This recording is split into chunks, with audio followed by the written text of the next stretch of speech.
Well, first that was so gross. When it first started coming out, he was gagging. I lost it. That was so we funny. were dying laughing. It's like, all right, everybody.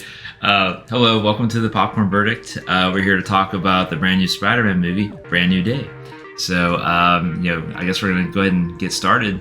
Chat Tons a little bit about spoilers. it. Yeah, just warning. Don't watch it if you have not watched the movie. Yes. Unless you like spoilers before you watch a movie. Yeah, there's been a lot of drama over specific actors and what part they play, all that kind of stuff. We are going to talk about that. I think they've done a better job of, when you go into, I think it was the second movie, you felt like you had to watch the Avengers movies first because they talk about the blip and everything like that. That's what we did. We were watching with the kids.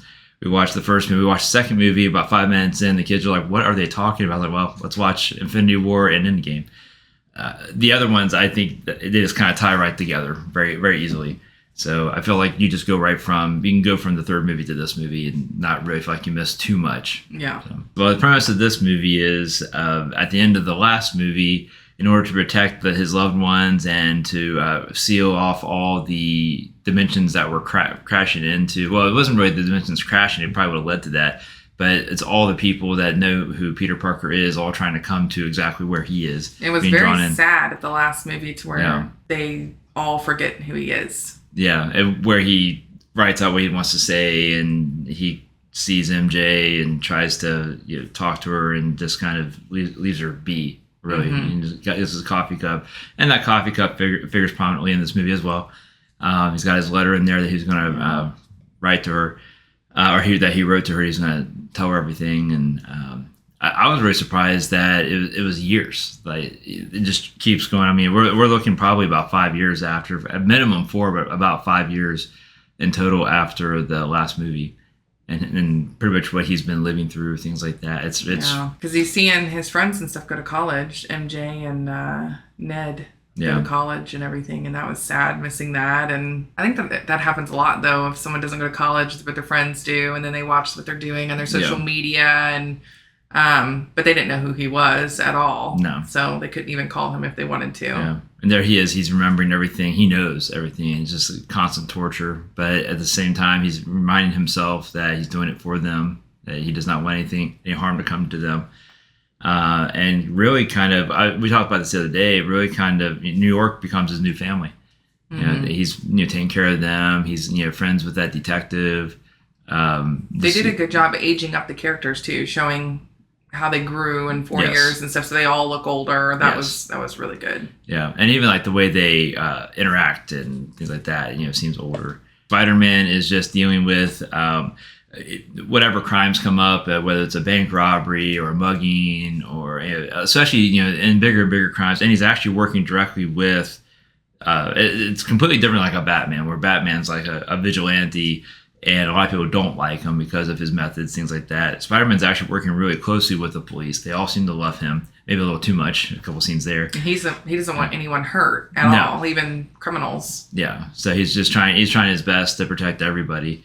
So it just kind of, and I think the movie does a good job of just kind of easing into that a little bit, where or not maybe easing into that, but you don't really know what you're used to a Spider-Man movie. There's like a big bad in there somewhere, and whether it's Green Goblin from the first movie or Doc Ock from the second movie, those kinds of things. This one I wasn't really sure who the big bad was going to be. You see Scorpion, he's a big bad. He's like a Sinister Six person. Yeah, Sinister Six are a famous group of supervillains from Marvel Comics. And says Dr. Octopus, Electro, and Vulture, who band together to defeat Spider-Man. Yeah, I guess Doc Ock was one of them. They're not always the exact same six, but the general people are. Oh, here's a picture of everybody. Oh, this one's got Sandman in it too. So yeah, it goes all over the place. This picture has Vulture, Doc Ock, Mysterio, Hobgoblin, Electro, and Sandman. But again, all of them have been in movies in some way, shape, or form, except for Hobgoblin. He's just doing like major crime fighting, that kind of thing. Talking with the detective, working really closely with the police, which he does in the comics as well. All of a sudden, just whatever little things happen, there's things that just kind of pop up that start to, like during there's like a runaway tank, and then when they finally get into the tank, there's an old lady in there, and she's like surprised. So I mean, she just seems pretty calm or anything like that, and then all of a sudden you see it looked like the person next to Spider-Man, just like gets taken over, gets possessed. It's like your grandma that was driving that tank. Yeah, that's pretty much what it was. So it was. It's like a grandma. Yeah. So she's like Spider-Man. Yeah. So all we see is we know that there's someone controlling these people. It's not because once they jump, she's like Spider-Man. So and then the big bad, I won't say who it is just yet, is taking over people and kind of playing with Spider-Man too. But it seems to be their main goal is to break into the Department of Damage Control. And that's pretty much it. We don't really know what's going on. And then they ask something about something called VMAX. And then there's a part later on where Spider-Man talks to the director of Damage Control, Bill Metzger. And he does not seem to know what VMAX is, but he looks like he's full of crap. The entire time he's played by the same guy from Severance. Awesome actor, really good actor, but he's just like slimy. He just knows something's up with him. I knew immediately. I'm like, I don't think this guy's good. Yeah. So and it's obvious. So you don't know if he really knows or not, and that becomes a mystery in and of itself. It's like a mystery MacGuffin that they're trying to figure out what VMAX is. And with a name like that, you're like, is it some kind of chemical? Is it a special, is it an alien thing? You don't know, with these movies, you just don't know what it is. But that seems to be the big bad's key, is just trying to get into that. We also meet, we meet random people throughout here too. Punisher figures really, really prominently. It's a personal favorite of mine from when I was a kid. I love Punisher comics. It was Frank Castle. I don't know if you know this, Sonny, but his family was killed. That's why Punisher's family. Yeah, that's what. Oh, good. That's why in the cabinet, his whole family was in there. I knew something happened to his family. Yeah, and because I haven't seen the Punisher show or him, because I think he originated in the Daredevil show. I don't know what all is going on with that, but I know from the comics, his family was killed, and he decided to take it out. He's going to be like the vigilante to end all vigilantes. Pull no punches, pretty much kill anybody who did anything. That's why he's the Punisher. So especially anyone who got away with anything. I mean, he's always be after them. But he did not believe in the system one way or not or other. So yeah, their banter is really good. And then find out too after the movie, Ashley told me about how I guess John Bernthal and Tom Holland knew each other. They actually, I don't know if they lived together or they did audition tapes together. Yes, yeah. I had a really hard time with that word. I had no idea because they also played Telemachus and Menelaus in The Odyssey, and Zenea's in that as well. So you're getting the double feature for those three, which is really cool, actually. But yeah, already having that connection makes, every scene that they're in together is awesome. It's really good. And John Bernthal is like a perfect Punisher. He's just so good at that. And there's not really been any really good Punishers, in my opinion. Dolph Lundgren as the original Punisher in the movies, was it late 80s, early 90s? Ugh, it was horrible. I think Thomas Jane played the Punisher at one point. That movie, the actor himself is really good, but I don't know, he was not in a good movie. So, but John Bernthal seems, I believe him as a Punisher. He comes across like that. Although he's a bit more jokey. The Punisher was not a big jokester in the comics, at least the ones I read when I was a kid. He was very serious, so not a lot of jokes. But he had a lot of run-ins with. It's funny too, because it was really, there was a fight between Spider-Man, the Hulk, and Punisher, and the big bad of the movie.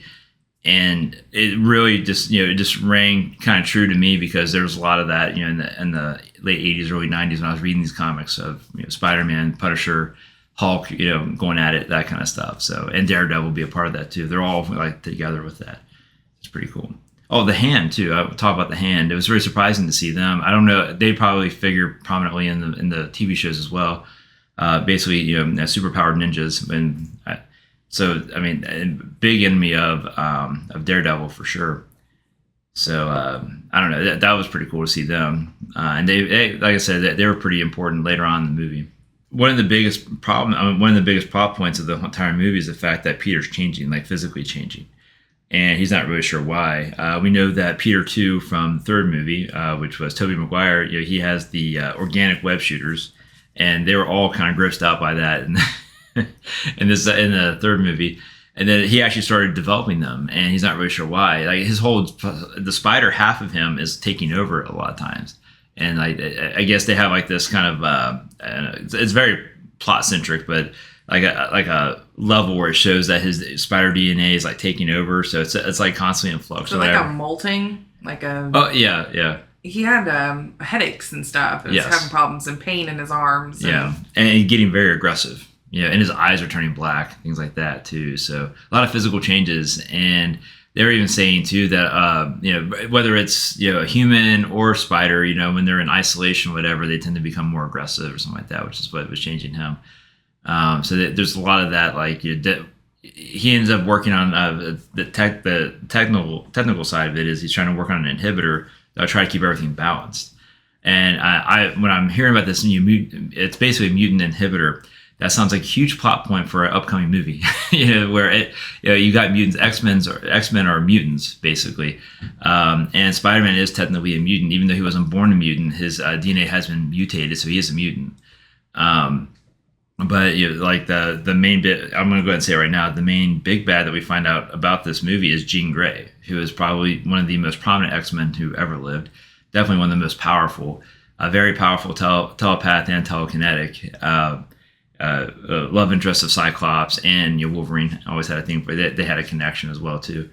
So there's a whole bunch going on there, but we're seeing her as a younger girl who's basically trying to find her sister. That's what it's about. So she's doing all this stuff that but seems we didn't know that. We didn't know that. We don't find that out until later what her motivations are. But when I saw, it's surprising. I had no idea. I had when you see a redhead, you think, okay, is this going to be like the real MJ? Because MJ in the comics is a redhead. And you probably saw that from the original Spider-Man movies. Played by the girl from Stranger Things, Sadie Sink. Yeah. And so it's just interesting to see kind of her. It's almost like an origin story for Jean Grey in Spider-Man. So, and I imagine she's going to figure prominently eventually. I don't know if it'll be Avengers Doomsday or not, but with her being an X-Man, or future X-Man, it's pretty important. Yeah. So, and I don't know how that works because, again, for Doomsday, it's about, the premise of that is like these three universes, that basically the three film universes coming into contact with each other. And I was trying to figure out why Robert Downey Jr. is Dr. Doom. And there's lots of conjecture about that. But that's another movie. For Spider-Man, it's really interesting that Jean Grey actually became one of his enemies. And of course, in true Spider-Man fashion, he's very empathetic. So he's trying to figure out, how can I protect her too? And he does a great job of protecting her by taking a bullet for her, trying to protect her. Yeah. It's just all the changes that he's going throughout the movie. It's pretty crazy. And he's just constantly, and some of the funny stuff with him trying to get the inhibitor working and trying to get it on Bruce Banner. It was also funny when he's the Hulk and realized that he can't even get it to go through his skin or anything. I did like that there's a lot of comedy in there. Because it was very heavy in a lot of places. So it was nice to break it up with some comedy. Yeah, especially just about any scene between Spider-Man and Punisher. It was so funny. It was so good. Here's a question for you. Yeah.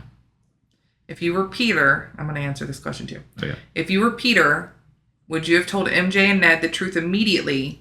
Or would you have stayed away to protect them? That would be tough because I would care about them so much, and I would know that I'm very powerful and I'm going to make a lot of enemies. And any enemy worth their salt is going to try to figure out who I am and follow me, and that's already happened multiple times. So he's got before he didn't have the choice. They just knew, and he was just worried about it all the time. Now he actually had a choice. He could make them forget, and then they would be nothing to anybody. But even then, he would have to hide anything that he cared. Jean actually goes to his apartment and finds that letter. So he needed to not have that letter. So nothing changed the fact that yes, he had to end up saving him anyway. But he took away their agency. They should have a choice in that. He should not have taken that choice away from them. Especially after he promised her. Yeah. So he promised her that he would tell her, and then he didn't. Yeah. I'd be so mad. Yes. Yeah. But again, at the same time, I don't know. It's one of those things where did he really know better than she did? He should. I would have kept my promise. I would have said, as much as I don't want my people that I love to be hurt or anything like that, they get to have a choice in that.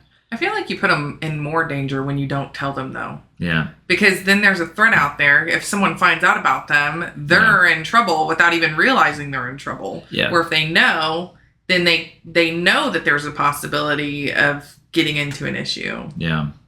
Well, we're also not 18-year-old high school boys. at that point, or God. 17. So, I mean, again, he's not really thinking straight about that. He's just thinking... He just wants them to go to college and enjoy their lives. Yeah, just because he's Spider-Man doesn't mean that he's like a fully grown adult and every decision he makes is absolutely perfect. That was not the best decision. And, and given his brain development, if you want to get into the science of it, he's not really thinking about the long-term effects of that. He's just saying, in the moment, I want to protect them, and I'm just going to take away their agency and try to... And I can see that. But at the same time, me being, my age and thinking back on that, I know that it would be worse to not give them that agency. That, as much as I would want, I'm better with them in my life, and I'll do everything I can to protect them, but they get to decide how much danger they're in. If they decided to, if there was a worry on his part that they might find out and then run away from him, then he would know. But I mean, that's not who they are. That's never would have been who they are. And I think he knew that. I think he's like, I'm going to make the decision. I'm going to make the sacrifice. But they never asked him to make that sacrifice. They wanted him to tell him or tell them who he was and what was going on. How'd you feel about the spider webbing, them actually coming out of his arms? Oh, that was... Well, first off, so gross. When it first started coming out, he was gagging. I lost it. That was so we funny. Were dying laughing. Like, it's like... Because that's a very real response. Like if something's coming out of your body, it's like, oh. And I can't imagine what that feels like too. I mean, of course he's got to feel it if it's organic like that. I would have passed out. There's a lot of people that can't stand the sight of blood. But then there are people who watch those pimple popping things, whatever. Gross. It's like so gross. So gross. So, I mean, I avoid that like the plague. I do too. I see that stuff and I scroll right on past because I do not want my feed filled with that crap. Like, ew. That's like up there with where they show like skin, but then there's like it's like a hive, like there's like holes in your... I mean, there's a word for it. I might look that up. But there's something about holes in skin fear. Oh, here it is. Trypophobia. Yeah, where it looks like... They can't get holes in... What about like piercings? Like... Oh, no, that's different. It's like a hive. Like, there's like a picture. I don't want to show it on here. Don't show me either. Yeah, well, because I don't want people... But trypophobia, where it's like... it looks like, almost like a beehive, but like in your skin. That kind of stuff. Yeah. No, thanks. And you'll see like stuff inside there or whatever. I got to get this picture off here. It's driving me crazy. Ugh. There's like movies too to where like bugs crawl through. Isn't it The Mummy to where like a bug like will crawl like under your skin? Yeah, that's another phobia of some kind. I just don't like anything inside of my skin. Yeah, it's like ugh. That's not supposed to be there. Yeah. So him with the webs, it was so funny, and trying to learn how to use those, and that was hilarious. I think it made the kids laugh the most. Like it just made everybody in the theater laugh. Like just trying to figure it out. And Tom Holland's so great. Oh yeah, he's he just plays funny it up. Anyway. Yeah. Well, I mentioned to you yesterday that I think he does a great job. I mean, he spends at least half the movie with a mask on. Yeah. And you still feel like you're seeing Tom Holland's face under that mask the entire time. Even though there are times where it's obvious it's computer, but the computer-generated graphics or are stunt double. Yeah, I mean, or a stunt double. But I'm pretty sure that with the physical acting, that kind of stuff, I mean, it's the same gestures, all that. Either that's an awesome stunt double or that's Tom Holland and that. And we know that too. I mean, when he pulls the mask off, you know it was him already. And a lot of times there aren't cutaways. Like a lot of times you can cut away and he'll pull the mask. You know that he might have had a stunt double, especially if he was doing flips or whatever. But then, we saw with that video you showed me, he was doing backflips and all that kind of stuff in his, what do you call that? His audition film. Audition film. Yeah. He's very, very talented. Yeah. I think he's like trained as a dancer and physical. He is. So. Yeah, that's great. I mean, that's amazing. I wish I could do stuff like that. Yeah. He's just really good. I heard that his first movie or whatever, they teased him because it was about dancing or whatever. But look at him now. I know. Who's laughing now? So... Have you ever seen that interview to where before, like, he was well known as Spider-Man, that he went to a high school? He said, that he had an idea like, hey, you guys should put me in a high school and I can just go there. And he did it for, I don't remember if it was days or a couple weeks or something. Yeah. They sent him to like a school that was like meant for really smart people. Mm-hmm. And one of the girls was like, what's your deal? Like, and he was like, you can't tell anybody or something, but I'm the new Spider-Man, and she like made fun of him, like did not believe him at all. Yeah, who would? He's done interviews, and then people are like, "I bet that girl's kicking herself now." Oh yeah, she saw was it Captain America: Civil War? Actually, I can't remember if he actually took his mask off in that or not. But yeah, I mean, just like Imagine like that really was him. Oh my god. It really was him. I would be so mad at myself. Yeah. So lesson is be nice to everybody. You never know. They might sound crazy, but they might be telling the truth. Yeah, I think she said he was a nutter or something. Like, yeah, well, he's kind of a nut. I mean, we know that. That's probably why Zendaya loved him so much. What if you're in school though, and then someone's like, "Hey, I'm the new Spider-Man." I'm like, "Yeah, right." Yeah. Sounds like a great dream. I know. Yeah, well, it's sort of like that. That basically like, well, okay, good on you. And remember me, I was nice to you. Mm-hmm. So, I'm like, no way. No. Are you really? Oh my god, that's funny. I didn't know that. What if someone's teasing you though? Oh yeah, I watch a lot of his interviews because I just think he's hilarious. Like, he's got really good interviews. Well, he's definitely gotten better at not spoiling the movie because I mean he did not. I think Zendaya's threatened him. Oh, okay, yeah, she's really good for him. Because keeping the Jean Grey thing under wraps, which a lot of people thought that's who she was going to be anyway, because they're thinking about, okay, how many redheaded people, are there in? Actually, there's quite a few, but we already know she was going to be an MJ though, because we already have an MJ.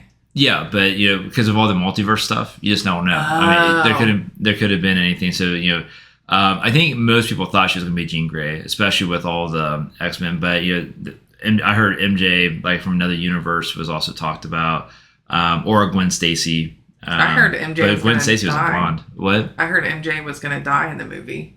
And I was upset. Like I went away from whatever it was really quickly. I'm like, I'm not going to believe that. No. I'm not going to believe that until I watch it and it happens. And then if it does, I'm never watching Spider-Man again. Yeah, right. So if she died, but Tom Holland was still the Spider-Man for the next 3 movies, you wouldn't watch it anymore? Yeah. What if he ends up with another girl? I will never forgive him. Okay. All right. Ever. Sorry, Tom. Yeah, you need to make sure Zendaya lives in the next Spider-Man movies. I love Zendaya. Yeah. She's awesome. Yeah, she is awesome. Yeah, I know it's a different movie. I'm looking forward to the next Dune movie. Oh, me too. But I don't like her with what's his face? With Timothée Chalamet. Yeah. I don't know. I mean, I know it's their jobs. But see, I'm such a big Dune fan. It's my favorite book. That I see that and I buy them as their characters. I watch it to see them as I don't think that an actor's ever gonna unless they're so supremely miscast. I buy everybody. Yeah, which does happen, but I would think that Denis Villeneuve he would not miscast that. I mean, I think or he would it would be a seemingly miscast, but because he's such a great director, we would believe that that's who that is, that kind of thing. Because a little side note, I noticed in the third Spider-Man movie with Electro, Electro in the comics has like this big like yellow, it looks like electricity kind of mask. But I noticed that whenever he was shooting electricity when they're out in the forest, like by the stuff, that when he would do that, you could kind of see the mask flash for a second, like it was actually a mask. So some little side thing there. But that's what I mean. Like those kind of changes, I think are fine. Was Bruce the right person to advise Peter about suppressing part of himself? Well, considering how many times he tried to suppress himself in different ways, and I think in Endgame he and Hulk actually had like a compromise. Like he wasn't really. I think he could have been, but he also could have warned him about the things to avoid. And I think too. I mean, Bruce was a little. He was very intrigued by his idea of stopping some of that. But I think Bruce is smart. I mean, he's really smart. He's knowing that, if he can get this inhibitor to work, it's going to have far-reaching consequences. You're basically, giving, regular humans ways to depower mutants or people with any kind of DNA change that gives them their powers. It wouldn't do anything for the mysticism stuff, like for the magic. But it could, I mean, unless their magic is coming from a mutant, whatever. But we know that that's not true. That's actually spiritual. But yeah, I mean that has big implications. And I wish you would stop trying to suppress the Hulk because I feel like it just makes it worse. Well, yeah, it does. But that's kind of Hulk's thing. It is always Bruce Banner and the Hulk. I mean, the Hulk is Bruce Banner. Bruce Banner is the Hulk. But imagine having a physical representation of all the anger you have in you that comes out and you can't control it. Yeah. That's always been the Hulk is like, you actually physically see someone getting pissed off instead of just, someone just being angry all the time. And it's crazy that she took over the Hulk. Yeah. But I mean, and she was able to, which is interesting too, because she couldn't take over Peter. Yeah. I mean, she got in, but he kicked her out. But for Bruce, she was able to get in there and actually control the Hulk.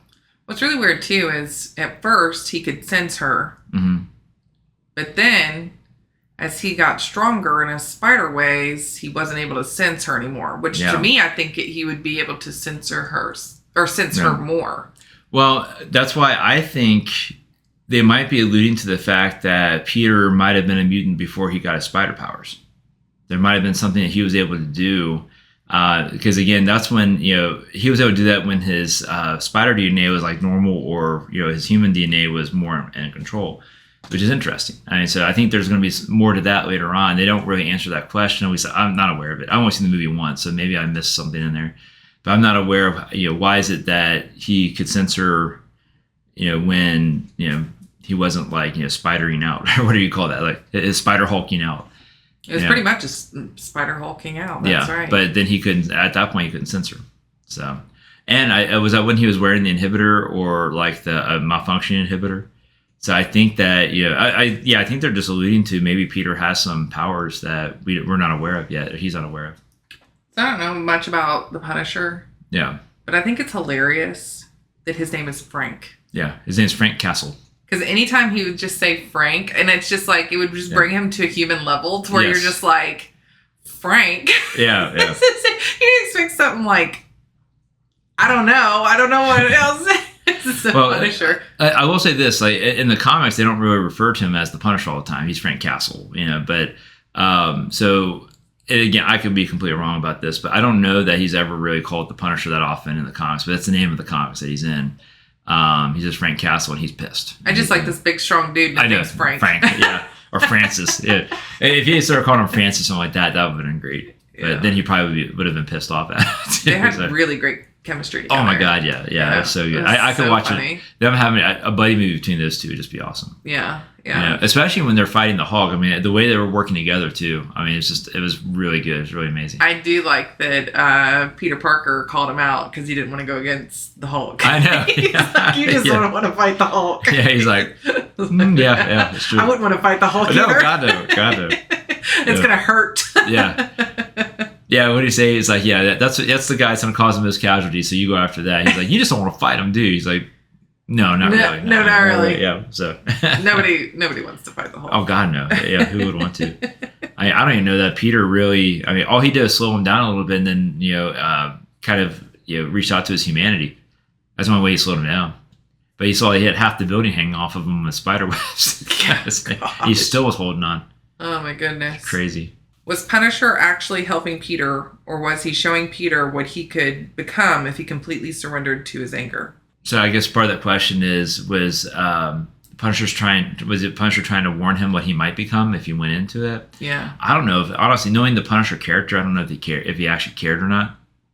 But I do think that you could glean that, like, do you want to be where this guy is, where he's basically by himself, surrounded by traps, knowing that he's pissed off, the majority of the bad people in the city at some point, so he's got to protect himself, and he is alone. But yeah, I think that's part of the dichotomy of the movie, that hey, you can have your friends and help them, but they'll be in danger, or you could just be, live this recluse life and But I think that's in the other extreme. I think he was still, even though he cut himself off from the other from his friends, he was still kind of riding that line for years. Yeah. Because again, I think he has to have some kind of. He was constantly reaching out to the detective, to the city of New York, that kind of thing. That he needs to have that. But I don't know if the Punisher was purposely trying to show him, hey, I'm warning you, don't be like me. I think maybe near the end you get a little bit of that. But I think starting out, I think Frank's just too pissed off that Spider-Man's in his business right now, and does not want to. And trying to keep him out of the fight. Yeah. Well, and I think deep down we know Frank is the way he is because he is empathetic. He loves his family, and it turned him into what he is when he lost them. So that usually when you have that kind of strong feelings, it's going to go one way or the other. He's very loving, or he's going to be very hateful. Yeah. And Spider-Man is still growing up too. I mean, at 20, 4 years, 5 years, I mean, that still puts him at 23, 24 years old. I mean, he's not even in his mid-20s yet. I mean, he's like right in his mid-20s. He's not even 25 yet. So he's still got he's still got so much growing up to do. So much. And in this day and age, you're really not grown up until you're in your late 30s, early 40s, and some people still aren't grown up. We're all still learning every day. every single day. Yeah. I don't think that there's a time to where you stop. Yeah. Well, I believe too. I think some people give up on their childhood in some way, shape, or form, and that turns them into probably maybe not worse people, but people who just don't have that same kind of look. But we all have to remember that we all started life as kids. So some of us, it's okay for people to still see themselves as a child, even in a later age, because that's the first thing we were as kids. But I think we need to take the lessons that we have and make better decisions about that as we get older, and base a lot of our decisions based on our previous actions and things that have happened to us, and just get smarter at that kind of thing. So some people, I got no problem. I mean, we do Legos and that kind of stuff. I love video games. Legos. You got me into Legos. Yeah, well, and they're great. And I've gotten quite a few people in, and some people are now mad at me because they have less money. So, just talking to one of my old coworkers, who's down in Atlanta now, and he just showed me all these Pokemon Lego sets he's working on, and I told him I've kind of been out of the loop, and he's like, "Well, stay out of the loop. It'll save you some money." But then he showed me the sets. I'm like, "Now I want the sets." You know what I mean? I want everything. But I think exactly. But I think you need to stay in touch with your childhood. I think losing touch with that, you lose touch of a part of yourself that actually makes you who you are. And if you want to be a complete person, you got to know that you were a kid once, and you got to still stay tapped into that to be successful, to be I don't know. I mean, just to be whole. Yeah, that was one of the most humble moments is when they're just sitting around playing with Legos. Exactly. It was just they're together again, even though Ned has no idea, but Peter does. Yeah, but they get along, and when they at the very end when they do their secret handshake thing, and Ned just knows, he's like, how do I know this? It's and that's where the movie, yeah, it's like riding the bike, and that's where the movie cut off. Yeah, I mean, so there's hope that they'll come back and he can actually be honest. And even MJ said you should tell Ned he can handle it. Yeah. She's handling it. I mean, I would think she'd have a harder time handling that, even though she is a very strong character. They've really fleshed her out very well. Yeah, it's very strong, but she's still hurting. It still hurts. And I think part of her hurting is I kind of just jumped over to another side. Part of her hurting is that there's a part of her that she feels like she's missing now. Yeah, because she feels it. She feels naturally that she doesn't have the memories, but she feels it. Mm-hmm. And she wants those memories back. And I don't know that she can ever get those back. I think they're gone. And honestly, I think that they should stay gone. I think it's more. No, I really do. I think that's good for the drama because it shows that, hey, Peter Parker, Spider-Man will always have those memories. But it's really good for the drama that they don't, or if they comes back later in life, it's then they can become complete. But until then, it really lets them continue to work on that and show just how much they are meant to be together, because they could both lose their memories and they come together and they still love each other. That's how I feel about us. I feel like if we didn't have any history, we met and we started hanging out, I feel like we would still hit it off. I mean, as long as our personalities didn't change, it's just the memories are gone. I still think that we would hit it off, and I think we'd end up with even more kids. So I don't know. That's how I feel about it anyway. But it just breaks my heart. It's hard to think about knowing you and the kids and stuff, and then not knowing you is devastating. Yeah. But I guess if I didn't know, I didn't know. Yeah, I mean, but that's still it's devastating. Yeah. And then finding out later, and then she's dating someone. Ew. Yeah, I know that she didn't even really like, and she even admitted as much. Yeah, she didn't really like him. Yeah. But I think we've all been there where we date people we don't really like. Yeah. Well, especially when people tell you, hey, yeah, you two, you guys will hit it off. And it's like, okay, but you don't really know. Especially if you have no experience with that, you don't really know what hitting it off is. Okay. The mysterious person possessing different bodies is revealed to be Jean Grey, played by Sadie Sink. She isn't simply attacking damage control. She is searching for her sister, Sarah, who was subjected to cruel experimentation and killed. Did you suspect Sadie Sink was playing Jean Grey? Well, all the conjecture leading up to the movie, I knew it was a possibility she'd be playing Jean Grey. But once I saw in the movie, because she was kind of in a hood or whatever, once I saw who she was, and she's the one moving around, and she's a redhead, I was like, yeah, she's probably Jean Grey. I thought it was a man at first. Yeah, I mean, I think it's because they kept taking over male people, so I was just like, is this a man? That's what I thought until I saw that it was a woman. Well, yeah, and with telepathy is more than just reading minds. I mean, her telepathy was she could actually control people, which I don't know what the levels of telepathy are, and that's something but I mean, while she is very powerful, I had my feelings, but then when it was when that screen came up and it said her name was Jean Elaine Grey, I was like, oh, I was like, oh my God, I guess we're going here. So another X-Man just showed up. So, but yeah, I mean, I have my suspicions, and I know it was a possibility, but they have so many redheads in the Marvel universe, you never know what's going to be. Yeah. But yeah, with that kind of telepathic ability, I was pretty sure it was Jean Grey at that point. Did keeping her identity hidden improve the movie? I think so. I think it helped. Going in knowing that it was Jean Grey, especially when they're portraying her as because again, I didn't see I stayed away from a lot of the ads. I did too. I don't like to be spoiled on stuff, and I feel like sometimes the trailer gives away too much. Yeah, I think it gave away Scorpion. Most of the stuff I saw was Scorpion doing something. Yeah, and Scorpion really wasn't in it that much. I mean, he was in it. Yeah, but they've been teasing him since Homecoming. Yeah, so they're probably just trying to throw us all off. Yeah, which is smart. Yeah. Did Jean initially feel like a villain? Well, because I know Jean, no. I mean, I guess the person, once I knew it was Jean, I was like, okay, she's got to have some other motive, because Jean is not a bad person, ostensibly speaking. Yeah, she's a very good person. I don't know if you know this, but she does have a character arc called the Dark Phoenix Saga, where Jean, because she's such a powerful telepath, she's actually taken over by a cosmic force called the Phoenix Force, and eventually turns dark and really just tries to destroy everything. So the X-Men have to take her down. And again, this is the person that they love. Yeah, she's been a leader in there, everything like that. I mean, she's a love interest of both Cyclops and Wolverine. And not to mention she's a mom of the group for a while. I mean, she's one of the group. She's a mom of the group in later years, that kind of thing. It's really rough that they'd have to, and not to mention while she's taken over by the Phoenix Force, she kills multiple mutants, while doing that.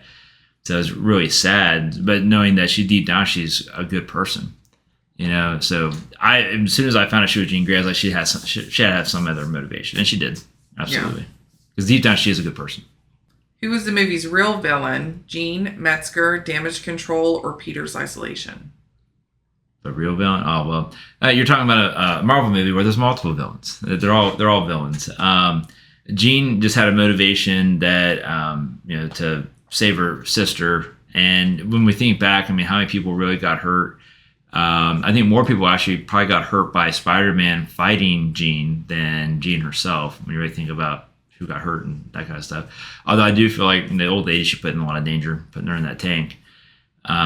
Especially with the explosives and everything that were tied to the tank too. I mean, I don't know if she was waiting for, again, I don't know what the motivation was there, or where Jean's thinking that, hey, it's worth some casualties to find my sister. I don't know. But they didn't represent that as a really, they didn't really question her directly about that in the movie.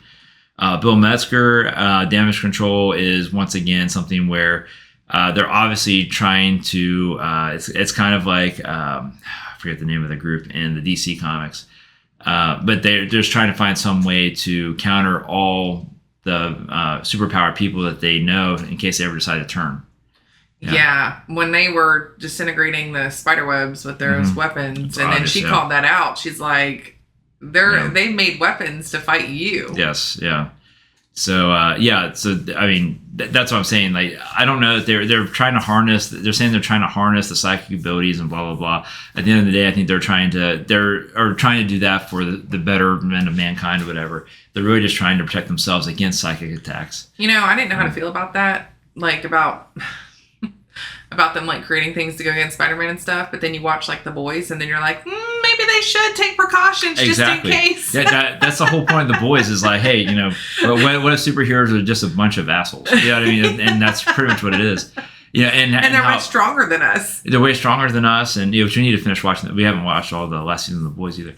But yeah, I mean, and I think it's a more apt depiction of, think about it, those humans that we know out there, if they are superpowered and they have, self-interest, are they really going to try that hard to protect people? Yeah. So I don't know. Some of us, I grew up, I was a child of the 80s and 90s. So, I mean, I saw all sorts of hero stuff. I like to think that if I had superpowers, I would do everything I could to be good and that kind of thing. Yeah, but not everybody feels that way. Not everyone feels that way. Everyone's different. Everyone has a different upbringing. My upbringing was, just be a good person. Just do what you can. And I try to do that in my daily life. I try to be a good person about everything that I do. That doesn't mean that I'm not still human. I have self-interest, and there are times I've been, some of the things that I'm most embarrassed of in my life are things where I had a lot of self-interest. And I felt like, and I think back on that, and I have friends I hurt really badly because I was thinking about myself in that moment. And I had no excuses. I should have known better at that time, but I didn't. And I wish I had. Some people, they grow up, they get everything that they want. If they don't get it, they pitch a fit. Now give them superpowers. What are they going to do? Go take what they want. That's what they think. Pitch a fit with power. Yeah, with power. So yeah, I think that there is something to that. There's a whole, and again, you've not seen all the X-Men movies, but there's a whole movie about the Sentinels, which were developed to attack. They can tell if someone has mutant DNA and they attack them, and they adapt. So, and I'm wondering too, that's why I keep thinking about the inhibitor that Spider-Man came up with, and that could be that could be turned into the Sentinels later on in this universe. So, and those are Sentinels are bad news. MJ discovers the letter Peter intended to give her after No Way Home. She learns about their past, but tells him she cannot simply love him again because she doesn't remember experiencing the relationship. Was MJ's response understandable or heartbreaking or both? I think it was a very, very... I was really impressed by how honest a response that was. She wasn't going to pretend to love him. She wasn't going to act like, she was saying, hey, I'm going to be... it's MJ being MJ. That's the MJ we've always known in all the movies. She says exactly what's on her mind, and she's telling him, like, hey, I don't love you. Doesn't mean I'm never going to love you. I don't love you because I don't have that. I don't know you. I don't know you. Which is very honest. I did think it was funny when she gives him this big speech of not knowing him after he just said, I love you, putting it all out there, and then she walks away, and then she has to come back in can I get a ride? Right? Yeah, that's so awkward. Yeah. Yes, you can, of course. It's just because that happens to where people have to break someone's heart, in a relationship, where the one doesn't feel it or whatever. And then it's can you take me home? I know. At least Uber exists. I know. Oh, and then you think too, it's funny. At the same time, it's kind of serious too, because it's a lopsided relationship. She already knows that he's in love with her. She doesn't have those memories. And, that's a lot of pressure on her. It's she wants to get to know him. She's thinking, I fell in love with him before, apparently. Maybe I can. But this is a lot of pressure. What if the person that Peter is now is not the person that she would fall in love with before, too? So the kind of character MJ is, she's probably thinking that the entire time, which I think they do a good job of her just being that person. Yeah. She's not... But at the same time, too, you wonder, okay, what part of MJ did not develop because now she has no memories of Peter? Yeah. But maybe that'll develop now. And again, timing's a big part of it too. Especially when she's walking around and feeling like she's missing something. She's really not feeling settled. Maybe he's what she's missing to where it's going to help her settle. Well, a big part of the movie, a big part of the B plot movie is Ned having this obsession with Spider-Man because everything that happened in the other movies still happened. They were still saved by Spider-Man multiple times. So the entire time they're wondering, they're like, okay, I feel like something's missing, and why does Spider-Man save us so many times? And who was his guess for he had two potentials for Spider-Man? It was the science teacher and Flash Thompson. Oh my gosh, that was funny. Yeah. They just had a lot of little funny moments, which is good because it was just so heavy. Yeah. It was just such a heavy movie. I know, in a lot of ways. But there was a lot of humor, which Spider-Man, we've always, at least I have, I've always thought Spider-Man had good humor in it. Oh, it definitely does. Yeah. Well, in the Spider-Man movies, just if you watch them again, I think the reason I resonate with them so much is they are all 80s movies to me. Because you got the high school romps, that kind of stuff. There's serious stuff in there too, because it's a lot of 80s movies. Some of the best ones were really silly and off the wall, but there's some serious stuff. Revenge of the Nerds, it comes to mind because it's just off the wall with some of the stuff that's going on there. But at the end of the day, it was about being okay with who you are. Yeah. It's very serious at the end.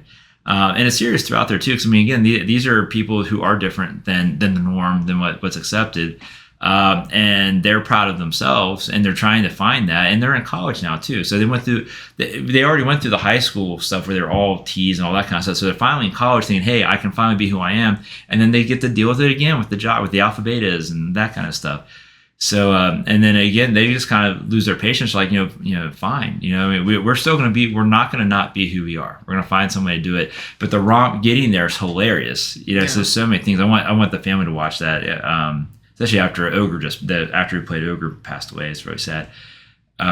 But at the end, when they do a "We Are the Champions," and I mean, this is everyone accepting. Everyone's a nerd in some way, shape, or form. That's what the whole point of the movie is. That not everyone fits into that, and if you do, you're probably lying to yourself. Yeah, and those are the worst people in the movie. So, but this movie is all the heavy. I love. I mean, the heavy stuff with all the almost like slapstick stuff that happens. It's hilarious. What do you think would be your favorite scene? My favorite scene. Oh my God, that's hard.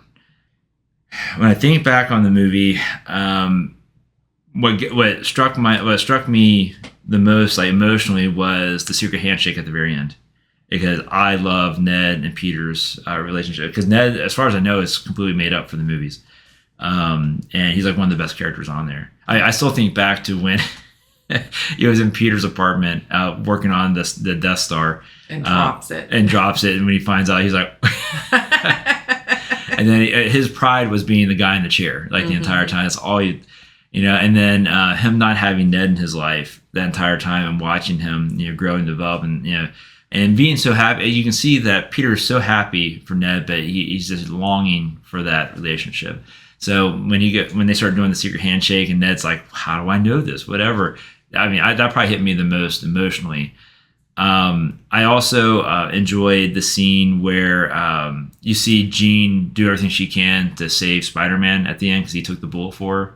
And Punisher felt horrible too because he was just trying to take her out. He's trying to save everybody, but he's doing it in the Punisher way. I'm just going to take her out. Yeah. I don't think he really wanted to kill a girl and I'm not even sure how much he was aware of how innocent she actually was. Yeah. But she wasn't really innocent, but she was a victim of a lot of this.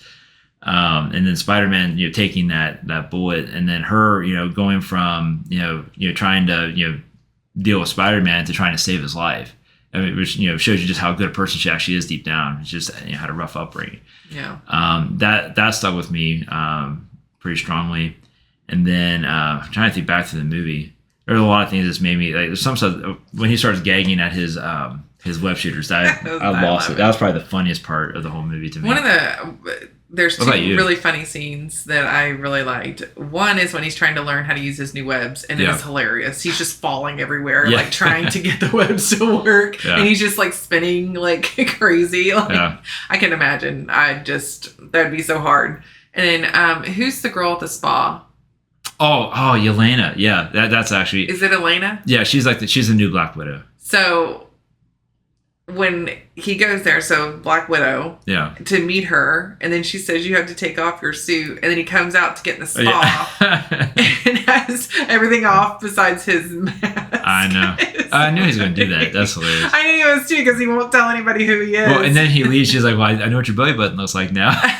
I know what your belly button is. And then later, when they called her, and he's on Zoom or whatever you call it. What are they on? The computer. Where they can see each other. And he goes, there's so many apps like that now. Because she kept saying that was her office. Yeah. And then I don't think he really believed it. And then she was still there. And he's like, oh, I guess it really is your office. Yeah. And then Ned's like, hi. Yeah. And she's like, hi.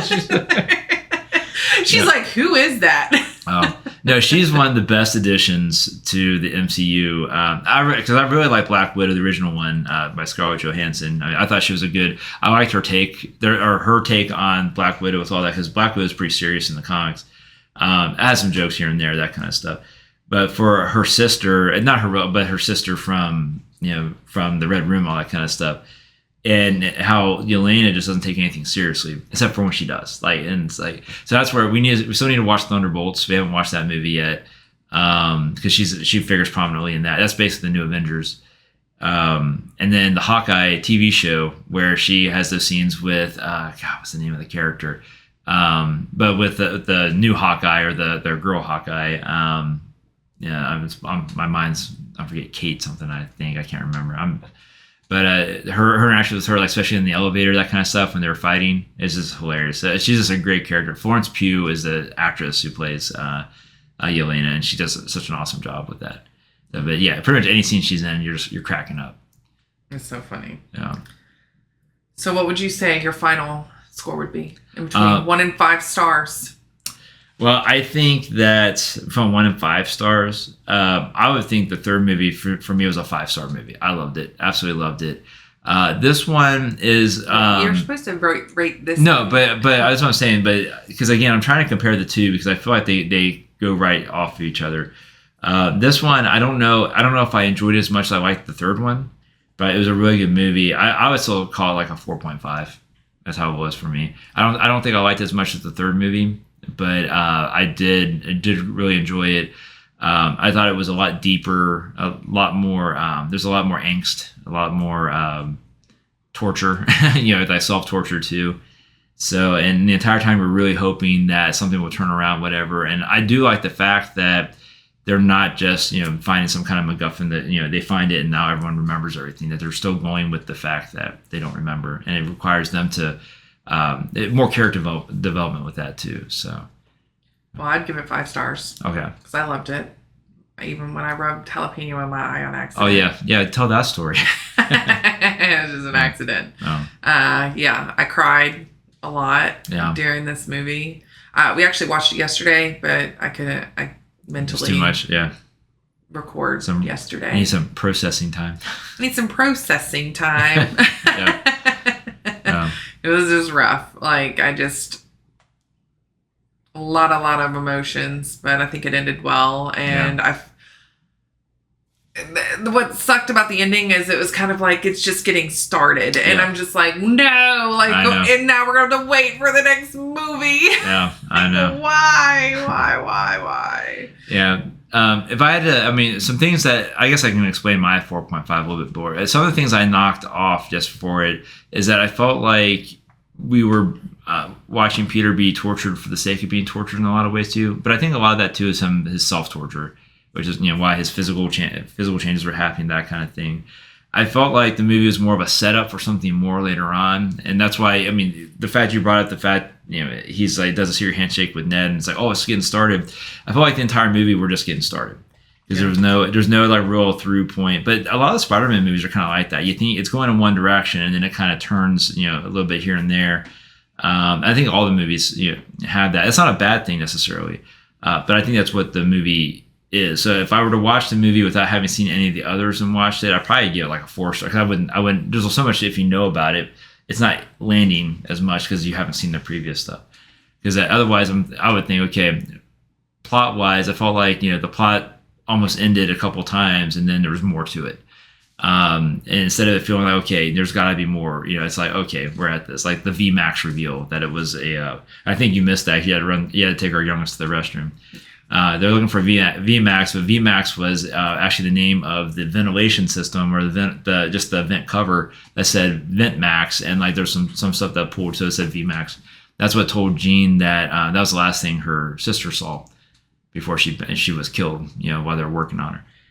So there wasn't anything to VMAX, but you're thinking it's like you think of V from the boys, that kind of stuff. Is there something it just turns out that was just the last thing that Sarah projected to Jean before she died.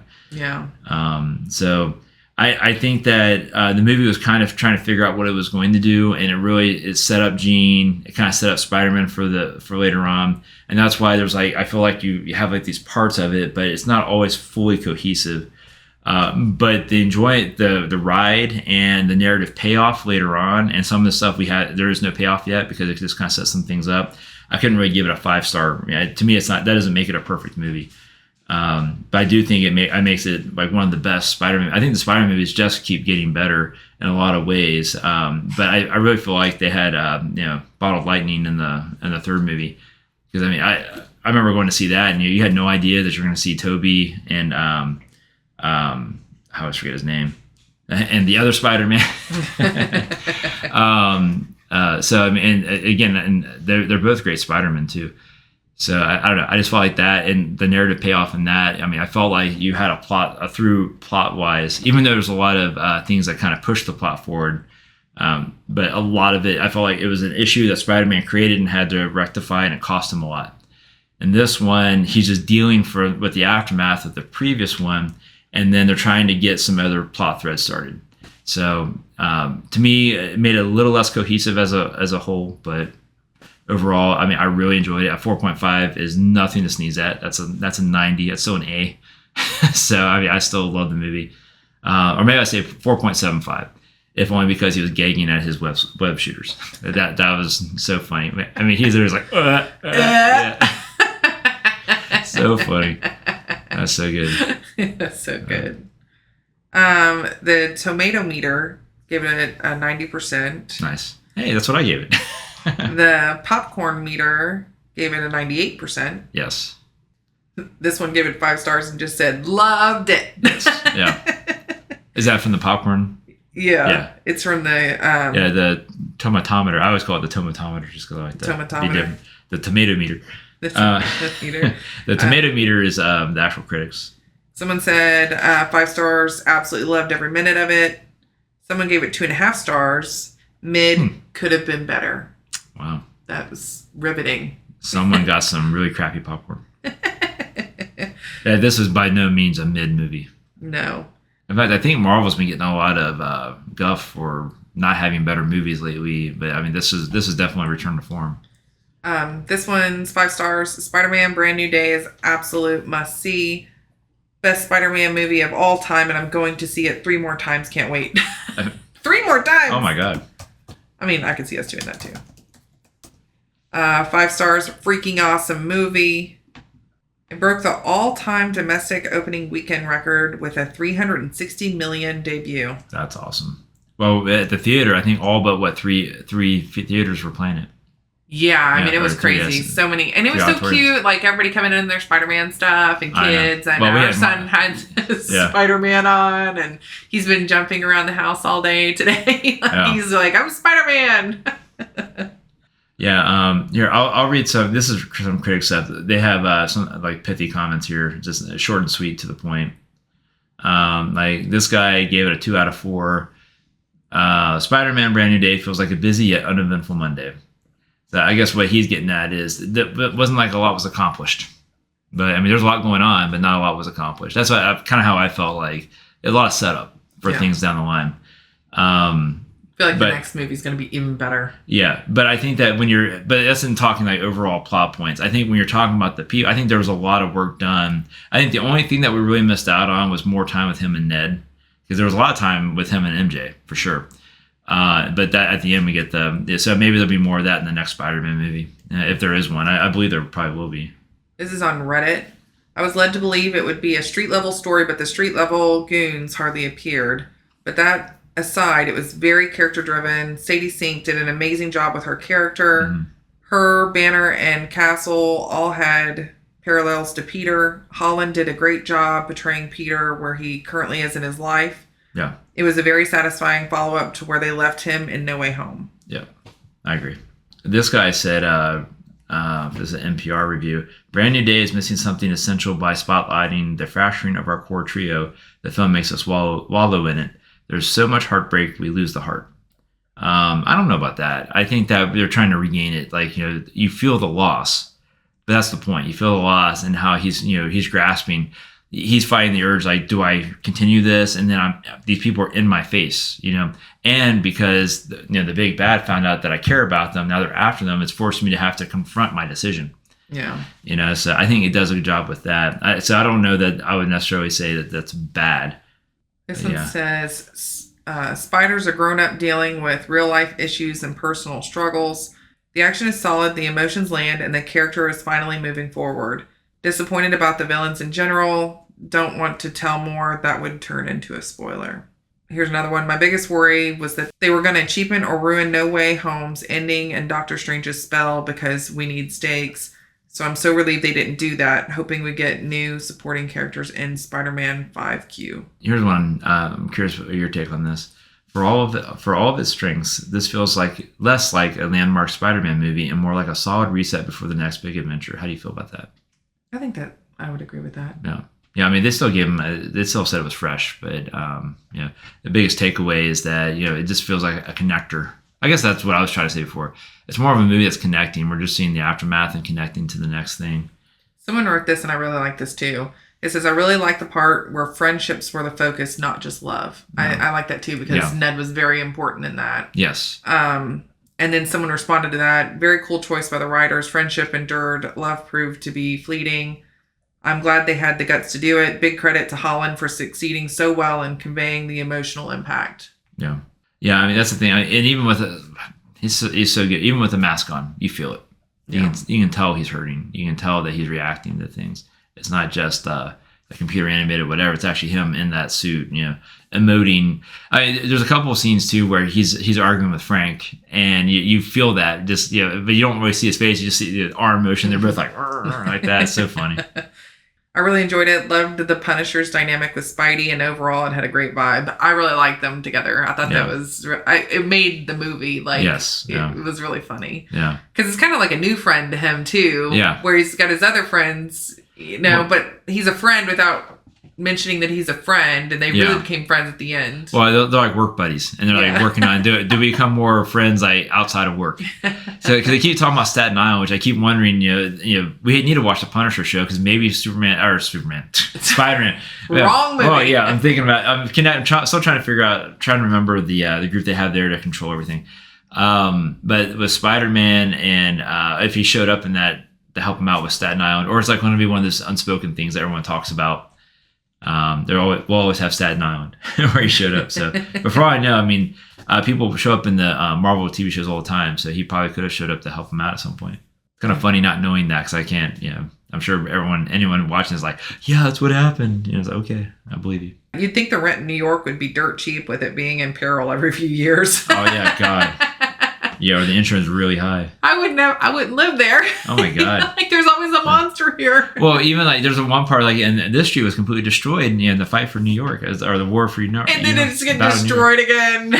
Yeah, it's like, oh my God. Well, almost. They almost got hit. He got that tank and moved it around, but oh my God. Like constantly getting destroyed. Oh, I mean, bottom line is I had a great time. I can't wait to watch the movie again.